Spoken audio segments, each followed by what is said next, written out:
Well, I just got back another roll of photos. That means here in a minute I'm going to throw some photos up on the screen and just give you a little look-see-loo of my personal favorites. This is the combo I used. This is an Olympus XA camera made from 79 to 85.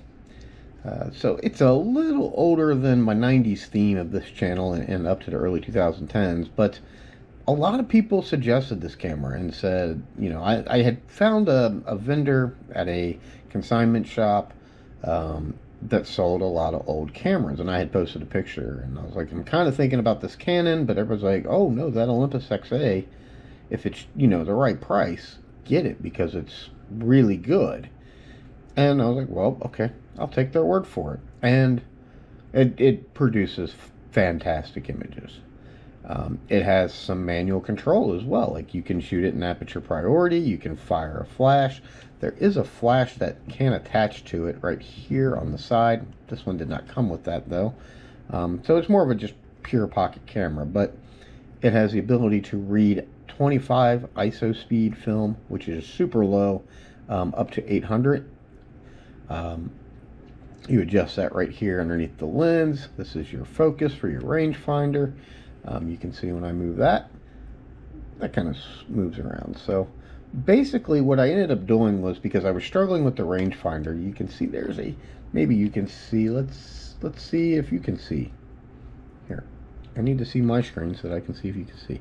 Okay, so there is this like little green piece of tape on there, right? Little tiny triangle in the rangefinder.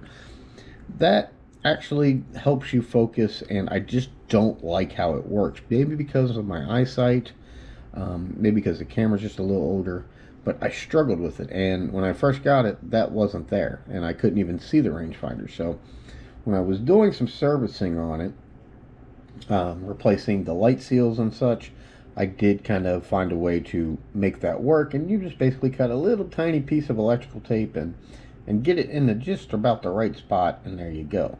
So this camera was fully serviced before I went, so just gave it a good cleaning and new light seals and fix that rangefinder bit.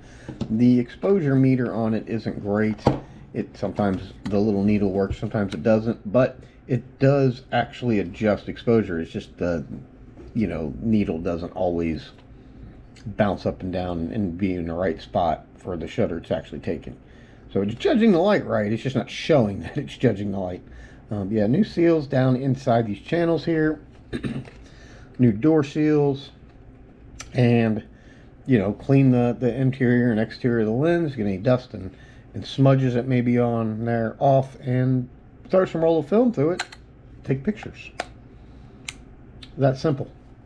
Finish the roll, send it off for development, get it back, and this is what you get. So yeah, this first shot is the first one I think I saw off the SD stick after I got everything developed, and I was just in awe with it. I'm like, oh my goodness, this camera has potential. I really, like I said, don't like using the camera, but man, does it produce good images. Really cool lighting, really good color, good temperature, good feel, good shadows. I mean, it's not a powerful image, but the lighting is a little bit intriguing. Next up we have kind of like this postmodern meets Art Deco scene inside one of the windows of, I believe it's Rupp-Arena or something like that. I'm not sure if the little auxiliary buildings have their own names, but yeah, I think the scene is really cool. I love stuff like this. I love that kind of, take a chance with things. Let's be artsy and bold.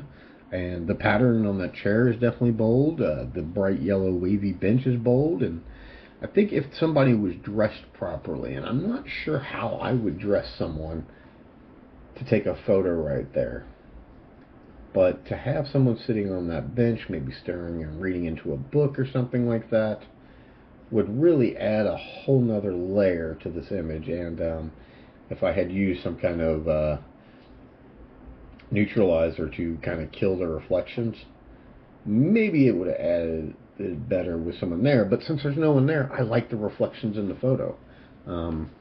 It works for me. Next, we have an attempt at street photography. I am not a great street photographer.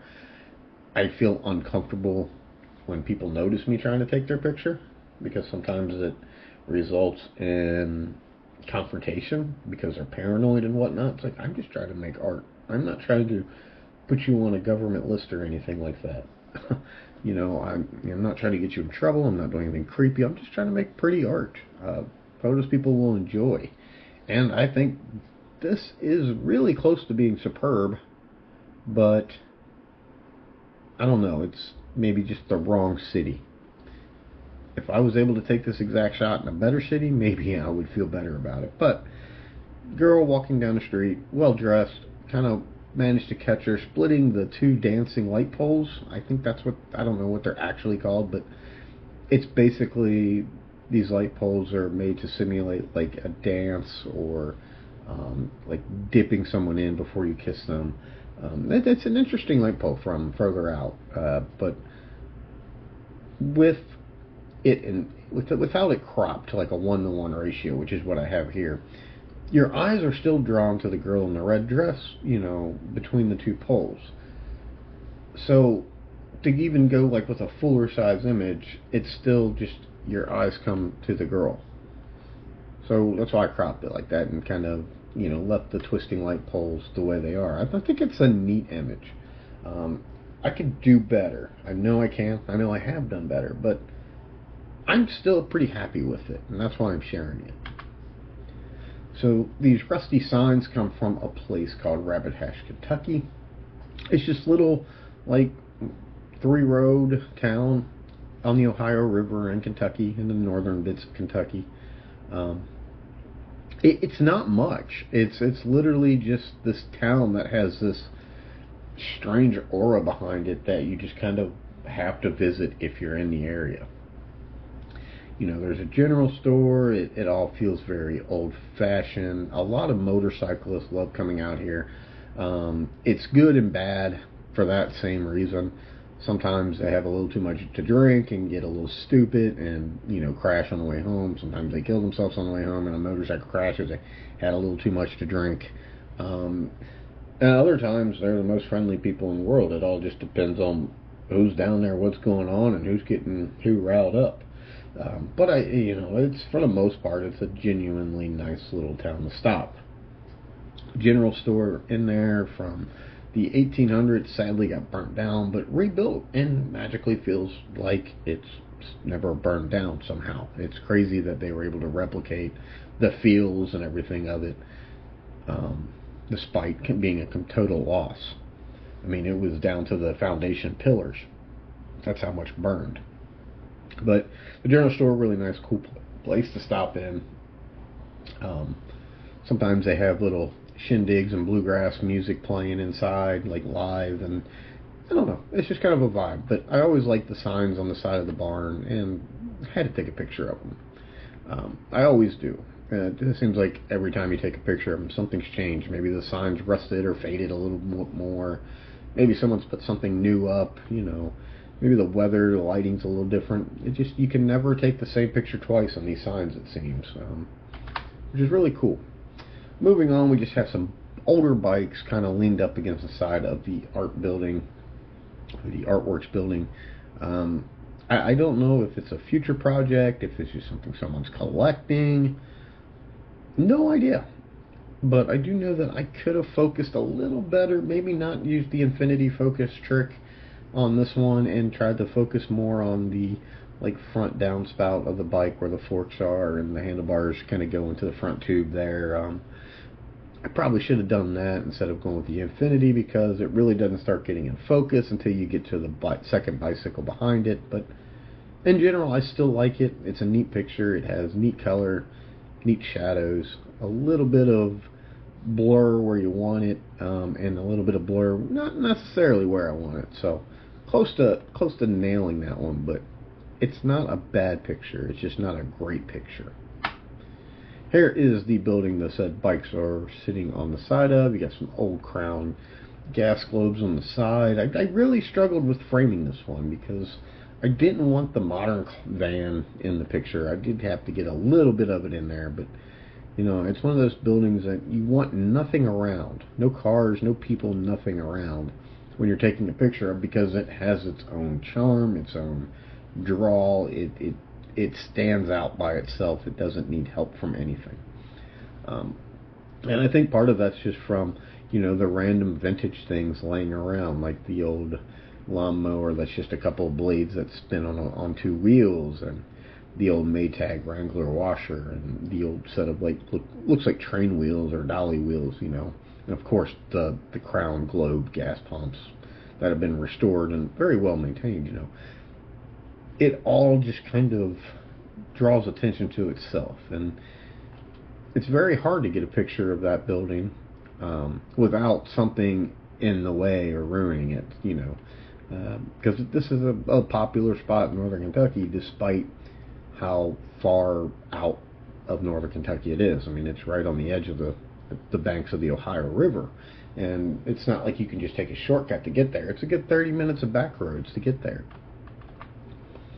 And finally, we just have this final picture of a road in Lexington, and it's weird because I've been struggling and been always wanting to take this picture, and I think I almost nailed it. I believe I'm pretty center here, but I think the camera's turned just a degree or two on the perspective out of perfection. This is the best picture I've ever taken on this road, though. I've always wanted to take this picture. I've tried it probably 30 or 40 times with digital, different days, different lighting, different, you know, amounts of leaves on the trees and times a year and stuff, but this one hits differently. And it kind of goes back to the point where you just can't replicate what you can do with film on digital. Film has its own characters and its own beauty to it, and this proves it, because I've tried to take this picture so many times. This is the picture I've been wanting to take for a long time. And all I did here was simply pop out of the truck, you know, open the camera, wind it up, and hit the shutter release. One shot. That's all I did. Quick, in the road, take a picture, get back in the truck, get back on the road. Didn't try to frame this or anything, and it's one of my favorites. So, if you care, you please feel free to give your opinion on my work. I like talking stuff like this. If not, so long. Maybe next time I'll get a comment out of you. Goodbye.